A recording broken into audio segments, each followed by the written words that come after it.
Hi friends, hi masters. ముందుగా అందరికీ నా యొక్క హృదయపూర్వక నమస్కారాలు తెలియజేస్తున్నాను. స్వాధ్యాయం బుక్ రీడింగ్లో భాగంగా సాయి సచ్చరిత్ర నుంచి జ్ఞానాన్ని తీసుకుంటున్నాం కదా. సో మరి ఈరోజు సెక్షన్ స్టార్ట్ చేసుకునే ముందు చక్కగా అందరూ ధ్యానానికి సిద్ధమేనా? మరి ఉన్న చోటనే స్థిరమైన సుఖ ఆసనంలో కూర్చోండి. వేళ్ళల్లోకి వేళ్ళు పెట్టుకోండి. మీ రెండు కళ్ళను కూడా క్రాస్ చేసుకోండి. చక్కగా రెండు కళ్ళను క్లోజ్ చేసుకోండి. వెన్నుపూస నిటారుగా ఉంచండి. దీర్ఘ శ్వాసను తీసుకోండి. నిదానంగా శ్వాసను బయటికి వదిలివేయండి. మరొక్కసారి దీర్ఘ శ్వాసను తీసుకోండి. నిదానంగా శ్వాసని బయటికి వదిలివేయండి. ఇంకొకసారి దీర్ఘ శ్వాసను తీసుకోండి. నిదానంగా శ్వాసని బయటికి వదిలివేయండి.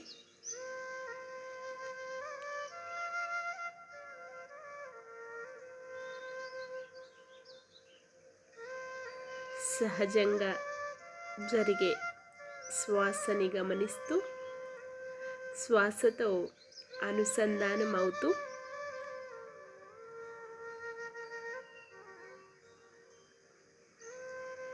మీ అంతరంగంలోనికి ప్రయాణించండి. My dear masters and my dear friends,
okay masters, అందరూ ధ్యానంలో ఉండి ఈ జ్ఞానాన్ని తీసుకోవాల్సిందిగా మనస్ఫూర్తిగా కోరుకుంటున్నాను.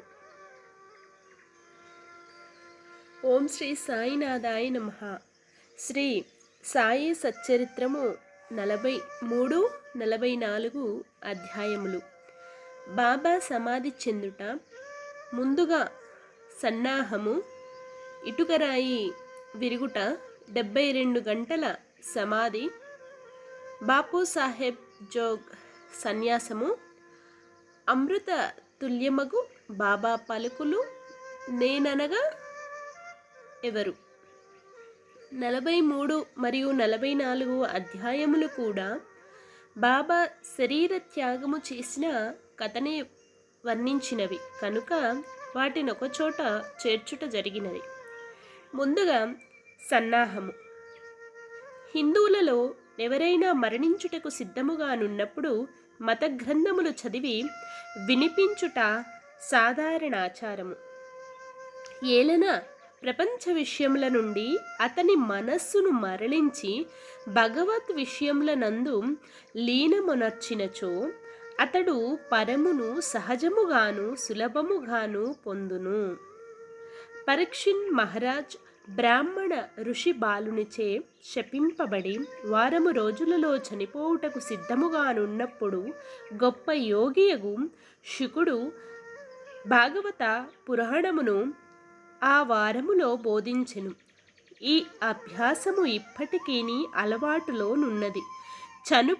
చనిపోవుటకు ముందుగా నున్నవారికి గీత, భాగవతము మొదలగు గ్రంథములు చదివి వినిపించెదరు. కానీ బాబా భగవంతుని అవతారమగుటచే వారి కట్టిది అవసరము లేదు. కానీ బాబా ఇతరులకు ఆదర్శముగా నుండుటకు ఈ అలవాటును పాటించిరి. త్వరలోనే దేహ త్యాగము చేయునున్నామని తెలియగానే వారు వజే అను అతన్ని పిలిచి రామ విజయమను గ్రంథమును పారాయణము చెయ్యమనిరి. అతడు వారములో గ్రంథమునొకసారి పఠించెను. తిరిగి దానిని చదవమని బాబా ఆజ్ఞాపింపగా అతడు రాత్రింబవళ్ళు దానిని చదివి 3 దినములలో 2వ పారాయణము పూర్తి చేసెను.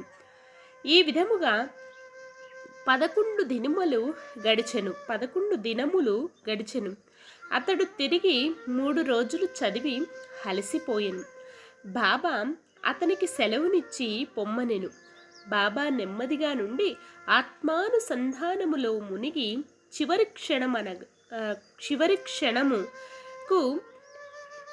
క్షణమునకు ఎదురు చూచుచుండిరి. 2-3 దినముల ముందు నుండి బాబా గ్రామము బయటికి పోవుట, భిక్షాటనము చేయుట మొదలగునవి మాని మసీదులో కూర్చుండిరి. చివరి వరకు బాబా చైతన్యముతో నుండి అందరినీ ధైర్యముగా నుండుడని సలహా ఇచ్చిరి. వారెప్పుడు పోయెదరో ఎవరికీ తెలియనీయలేదు. ప్రతి దినము కాకాసాహెబ్ దీక్షిత్, శ్రీమన్ బూటియు వారితో కలిసి మసీదులో భోజనము చేయుచుండేడి వారు. ఆనాడు 1918 అక్టోబర్ 15వ తారీఖు హారతి పిమ్మట వారిని వారి వారి బసలకు పోయి భోజనము చేయుమనిది. అయినను కొంతమంది లక్ష్మీబాయి సిందే, బాగోజీ సిందే, బాయాజీ, లక్ష్మణ్ బాలాషిం, నానాసాహెబ్ నిమోన్కర్ అక్కడనే ఉండిరి. దిగువ మెట్ల మీద శ్యామ కూర్చొని ఉండెను. లక్ష్మీబాయి సిందేకు 9 రూపాయలను దానము చేసిన పిమ్మట బాబా తనకా స్థలము మసీదు బాగలేదనియు అందుచేత అతనిని రాతితో కట్టిన బూటీ మేడలోనికి తీసుకొని పోయిన అచ్చట బాగుగా ఉండుననియు చెప్పెను. ఈ తుది పలుకు లాడుచు బాబా బాయాజీ తాత్యాకోతేపై ఒరిగి ప్రాణములు విడిచెను. భాగోజీ దీనిని కనిపెట్టెను. దిగువ కూర్చుని ఉన్న నానాసాహెబ్ నిమోన్కర్కు ఈ సంగతి చెప్పెను. నానాసాహెబ్ నీళ్లు తెచ్చి బాబా నోటిలో పోసెను. అవి బయటకు వచ్చెను. అతడు బిగ్గరగా "ఓ దేవా" అని అరిచెను. అంతలో బాబా కళ్ళు తెరచి మెల్లగా "ఆ" అనెను.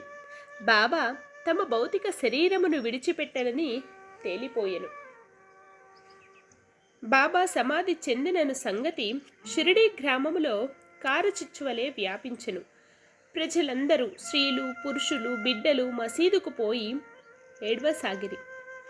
కొందరు బిగ్గరగా ఏడ్చిరి, కొందరు వీధులలో ఏడ్చుచుండిరి, కొందరు తెలివి తప్పి పడిరి. అందరి కళ్ళ నుండి నీరు కాలువల వలె పారుచుండెను. అందరూను విచారగ్రస్తులయ్యిరి. కొందరు సాయిబాబా చెప్పిన మాటలు జ్ఞాపకము చేసుకొన మొదలీడిరి. మునుముందు 8 బాలునిగా ప్రత్యక్షమయ్యదనని బాబా తమ భక్తులతో చెప్పిరని ఒకరనిరి. ఇవి యోగీశ్వరుని వాక్కులు కనుక ఎవ్వరూనూ సందేహపడనక్కర్లేదు. ఏలన కృష్ణావతారములో శ్రీ మహావిష్ణువి కార్యమే ఒనర్చెను. సుందర శరీరముతో, ఆయుధములు గల చతుర్భుజాలతో శ్రీకృష్ణుడు దేవకీదేవికి కారాగారమున 8 బాలుడిగానే ప్రత్యక్షమయ్యను. ఆ అవతారమున శ్రీకృష్ణుడు భూమి భారమును తగ్గించెను. ఈ అవతారము అంటే సాయిబాబా భక్తులను ఉద్ధరించుటకే వచ్చినది కనుక సంశయింప కారణమేమున్నది? యోగుల జాడ లగమ్య గోచరములు. సాయిబాబాకు తమ భక్తులతోటి సంబంధము ఈ యొక్క జన్మతోడదే కాదు, అది గడచిన 72 జన్మల సంబంధము. ఇట్టి ప్రేమ బంధములు కలిగించిన ఆ మహారాజ్ ఎచ్చటికో పర్యటనకై పోయినట్లనిపించుట వలన వారు శీఘ్రముగానే తిరిగి వత్తురని దృఢ విశ్వాసము భక్తులకు కలదు. బాబా శరీరము నెట్లు సమాధి చెయ్యవలనన్న విషయము గొప్ప సమస్య ఆయను. కొందరు మహమ్మదీయులు బాబా శరీరమును ఆరుబయట సమాధి చేసి దానిపై గోరీ కట్టవలనన్నది. కుశల్ చంద్, అమీర్ శర్కర్ కూడా ఈ అభిప్రాయమునే వెళ్ళబుచ్చిరి. కానీ రామచంద్ర పాటిల్ అను గ్రామ మునసబు గ్రామములోని వారందరితో నిశ్చితమైన దృఢ కంఠస్వరముతో, మీ ఆలోచన మాకు సమ్మతము కాదు. బాబా శరీరము రాతివాడలో పెట్టవలసినదే అనెను. అందుచే గ్రామస్తులు 2 వర్గములుగా విడిపోయి ఈ వివాదము 36 గంటలు జరిపిరి. బుధవారము ఉదయము గ్రామములోని జ్యోతిష్యుణ్ణు శ్యామకు మేనమామ యునగు లక్ష్మణ్ మామ జోషికి బాబా స్వప్నములో కనిపించి చేయి పట్టి లాగి ఇట్లు అనెను, త్వరగా లెమ్ము, బాపు సాహెబ్ నేను మరణించితిననుకొనుచున్నాడు, అందుచేనతడు రాడు. నీవు పూజ చేసి కాగడి హారతి ఇమ్ము. లక్ష్మణ్ మామ సనాతనాచార పారాయణైన బ్రాహ్మణుడు. ప్రతిరోజు ఉదయము బాబాను పూజించిన పిమ్మట తక్కిన దేవతలను పూజించుచుండేడివారు. అతనికి బాబా యందు పూర్ణ భక్తి విశ్వాసము నుండెను. ఈ దృశ్యమును చూడగానే పూజా ద్రవ్యములు పళ్ళెమును చేత ధరించి మౌల్వీలు ఆటంకపరుచుచున్నను పూజను హారతిని చేసిపోయెను. మిట్ట మధ్యాహ్నము బాపు సాహెబ్ జోగ్ పూజా ద్రవ్యములతో నందరితో మామూలుగా వచ్చి మధ్యాహ్న హారతిని నెరవేర్చెను. బాబా తుది పలుకులను గౌరవించి ప్రజలు వారి శరీరమును వాడాలో నుంచుటకు నిశ్చయించి అచటి మధ్య భాగమున త్రవ్వుట ప్రారంభించిరి. మంగళవారము సాయంకాలము రహతా నుండి సబ్ ఇన్స్పెక్టర్ వచ్చెను. ఇతరులు తక్కిన స్థలముల నుండి వచ్చిరి. అందరూ దానిని ఆమోదించిరి. ఆ మరుసటి ఉదయము అమీర్ బాబా బొంబాయి నుండి వచ్చెను. కోపార్గాం నుండి మమల్తాదారు వచ్చెను.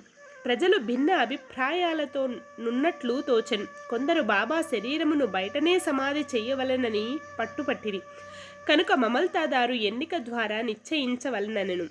వాడాను ఉపయోగించుటకు 2 రెట్ల కంటే ఎక్కువ ఓట్లు వచ్చెను. అయినప్పటికీ జిల్లా కలెక్టర్తో సంప్రదించవలనని అతడనెను. కనుక కాకాసాహెబ్ దీక్షిత్ అహ్మద్నగర్ పోవుటకు సిద్ధపడెను.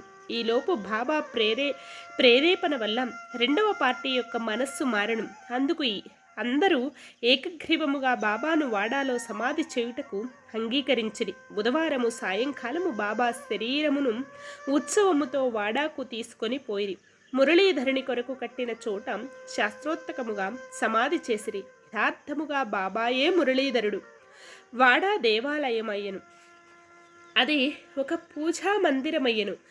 అనేక మంది భక్తుల చెటకు పోయి శాంతి సౌఖ్యములు పొందుచున్నారు. ఉత్తర క్రియలు బాలాసాహెబ్ బాటే ఉపాసనీ బాబా నెరవేర్చడి. ఉపాసనీ బాబా బాబాకు గొప్ప భక్తుడు. ఈ సందర్భములో ఒక విషయము గమనించవలను.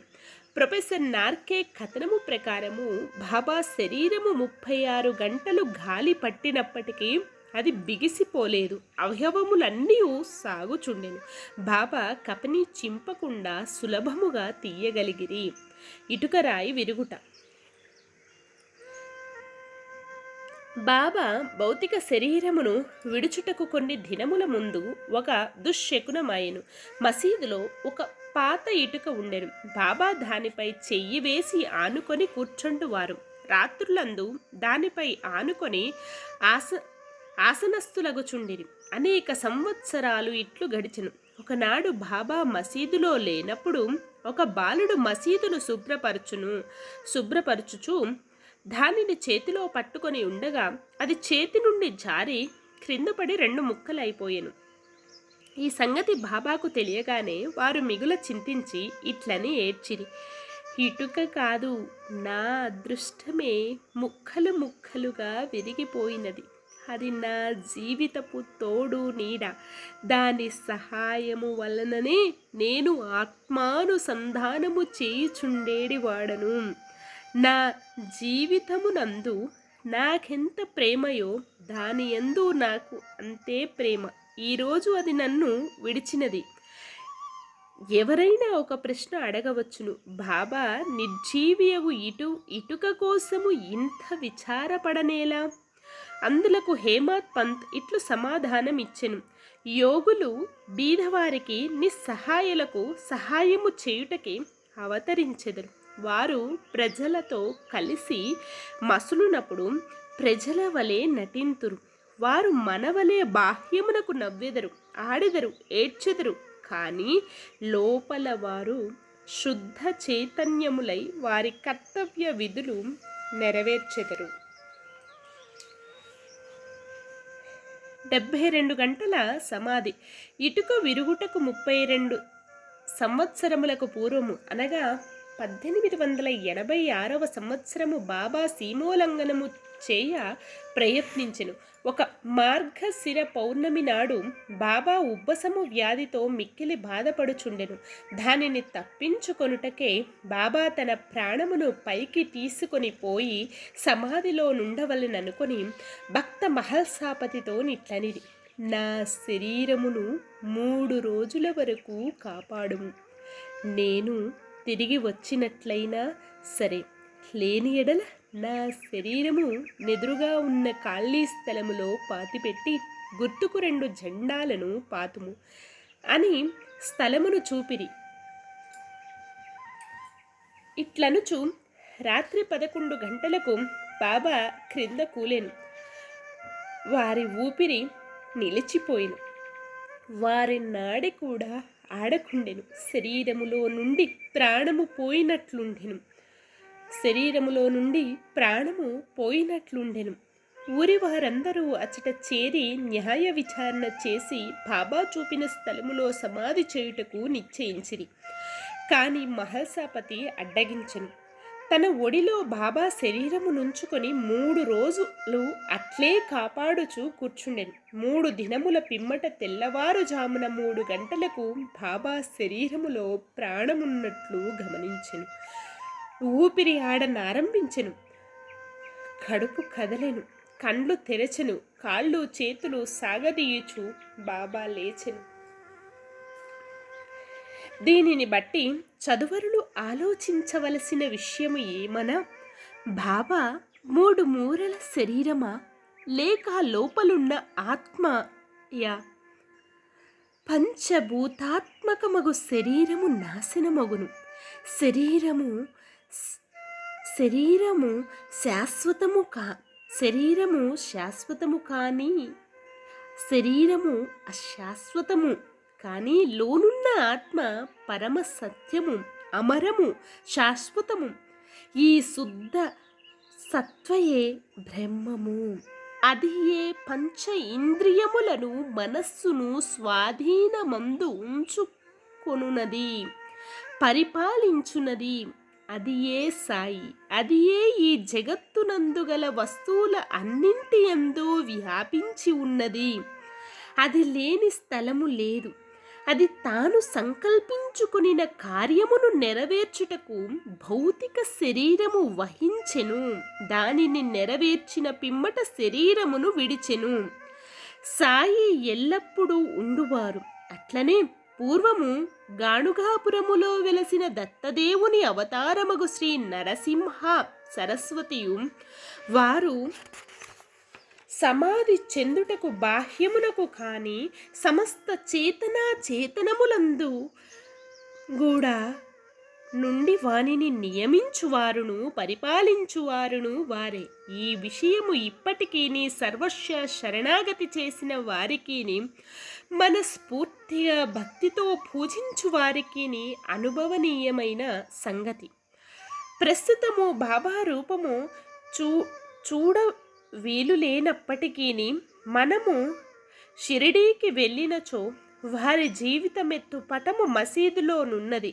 దీనిని శ్యామారావు జైకర్ అను గొప్ప చిత్రకారుడును బాబా భక్తుడును వ్రాసి ఉన్నాడు. భావుకుడు భక్తుడునైన ప్రేక్షకునికి ఈ పటము ఈనాటికి బాబాను భౌతిక శరీరముతో చూచినంత తృప్తి కలగచేయును. బాబాకు ప్రస్తుతము భౌతిక శరీరము లేనప్పటికీ వారక్కడనే కాక ప్రతి చోటను నివసించుచు పూర్వము వలనే తమ భక్తులకు మేలు చేయుచున్నారు. బాబా వంటి యోగులు ఎన్నడూ మరణించరు. వారు మానవుల వలె కనిపించినను నిజముగా వారే దైవం. బాపు సాహెబ్ జోగ్ సన్యాసము పుచ్చుకునిన కథతో హేమాడ్ పంత్ ఈ అధ్యాయమును ముగించుచున్నారు. సకారం హరి ఉరఫ్ బాపు సాహెబ్ జోగ్ పూణే నివాసియగు సుప్రసిద్ధ వార్కరి విష్ణుభువా జోగ్ గారికి చిన్నాయన 1909 సంవత్సరము సర్కారు ఉద్యోగము నుండి విరమించిన తరువాత భార్యతో షిరిడీకి వచ్చి నివసించుచుండెను. వారికి సంతానము లేకుండెను. భార్యాభర్తలు బాబాను ప్రేమించి బాబా సేవయందే కాలమంతయు గడుపుచుండిరి. మేఘశ్యాముడు చనిపోయిన పిమ్మట బాపు సాహెబ్ జోగ్ మసీదులోను చావడిలోనూ కూడా బాబా మహాసమాధి పొందు వరకు హారతినిచ్చుచుండెను. అదియును కాక ప్రతిరోజు సాటేవాడలో జ్ఞానేశ్వరియు ఏకనాథ భాగవతమును చదివి వినవచ్చిన వారి అందరికీ బోధించుచుండెను. అనేక సంవత్సరములు సేవ చేసిన పిమ్మట జోగ్ బాబాతో, నేనిన్నాళ్ళు నీ సేవ చేసి తిని నా మనస్సు ఇంకనూ శాంతము కాలేదు.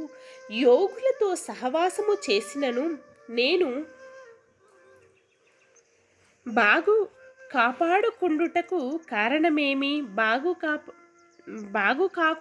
కారణమేమి ఎప్పుడు కటాక్షించదవు అనెను. ఆ ప్రార్థన విని బాబా, కొద్ది కాలములో నీ దుష్కర్మల ఫలితము నశించును, నీ పాప పుణ్యములు భస్మమగును. ఎప్పుడు నీ అభిమానమును పోగొట్టుకుని మోహమును రుచిని జయించెదవో ఆటంకములన్నింటినీ కడచెదవు. హృదయపూర్వకముగా భగవంతుని సేవించుచు సన్యాసము పుచ్చుకొనెదవో అప్పుడు నీవు ధన్యుడవయ్యెదవు అనిరి. కొద్ది కాలము పిమ్మట బాబా పలుకులు నిజమాయెను. అతని భార్య చనిపోయెను.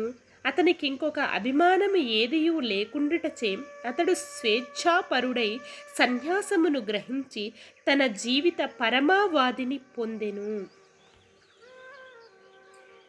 అమృతతుల్యమగు బాబా పలుకులు.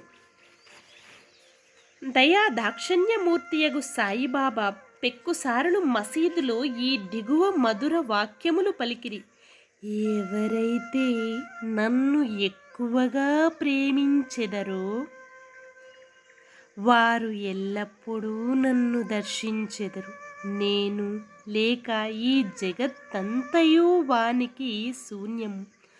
నా కథలు తప్ప మరేమియూ చెప్పడు. సదా నన్నే ధ్యానము చేయును. నా నామమునే ఎల్లప్పుడూ జపించుచుండును. ఎవరైతే సర్వస్యా శరణాగతి చేసి నన్నే ధ్యానింతురో వారికి నేను రుణగ్రస్తుడను. వారికి మోక్షమునిచ్చి వారి రుణము తీర్చుకొనెదను. ఎవరైతే నన్నే చింతించుచు నా గూర్చియే దీక్షతో నుందురో, ఎవరైతే నాకర్పించనిదే ఏమియూ తినరో అట్టి వారిపై నేను ఆధారపడి ఉందును. ఎవరైతే నా సన్నిధానమునకు వచ్చెదరో వారు నదీ సముద్రములో కలిసిపోయినట్లు నాలో కలిసిపోదురు. కనుక నీవు గర్వము అహంకారము లెస్స అయినా లేకుండా నీ హృదయములోనున్న నన్ను సర్వస్య శరణాగతి వేడవలెను. నేననగా ఎవరు? నేను అనగానెవరో సాయిబాబా ఎన్నోసార్లు బోధించిరి.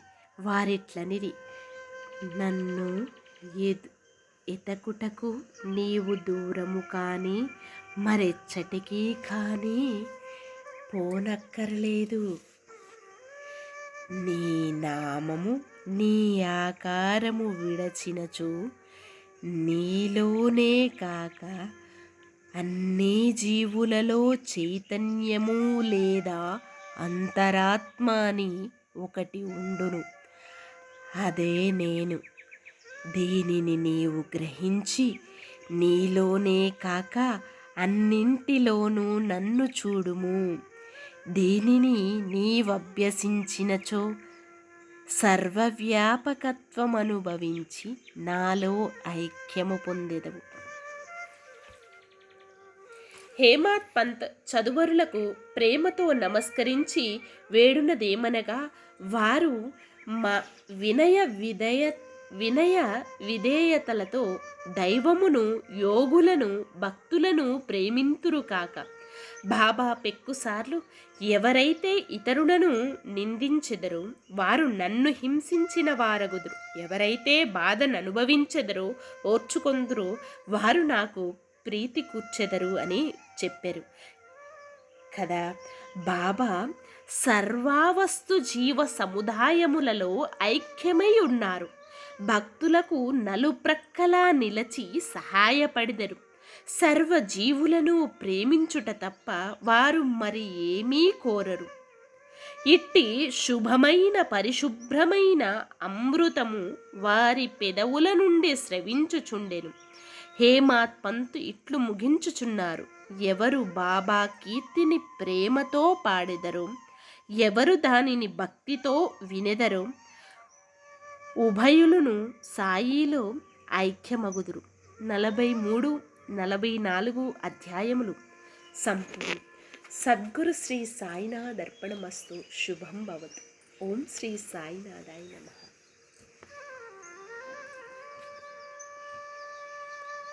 Okay my dear masters and my dear friends, ఇదండి ఈరోజు సెక్షన్. మరి చక్కగా ఇప్పటి వరకు విన్న జ్ఞానాన్నంతా మనలో సంపూర్ణంగా నింపుకోవటం కోసం చివరి క్షణం ధ్యానం కొనసాగించండి.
Okay my dear masters and my dear friends, అందరూ సహజ స్థితికి వస్తూ మీ రెండు చేతులను విడదీస్తూ మీ కంటి మీద పెట్టుకోండి.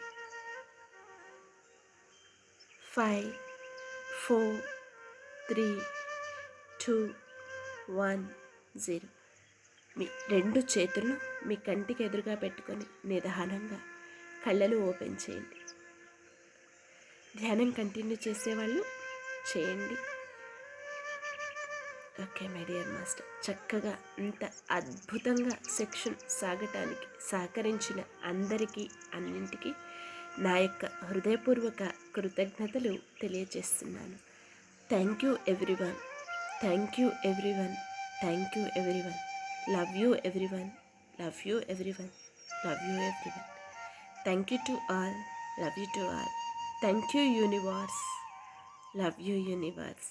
Thank you, thank you, thank you. మరొక సెక్షన్లో మళ్ళీ కలుసుకుందాం. సర్వే జన సుఖినో భవంతు.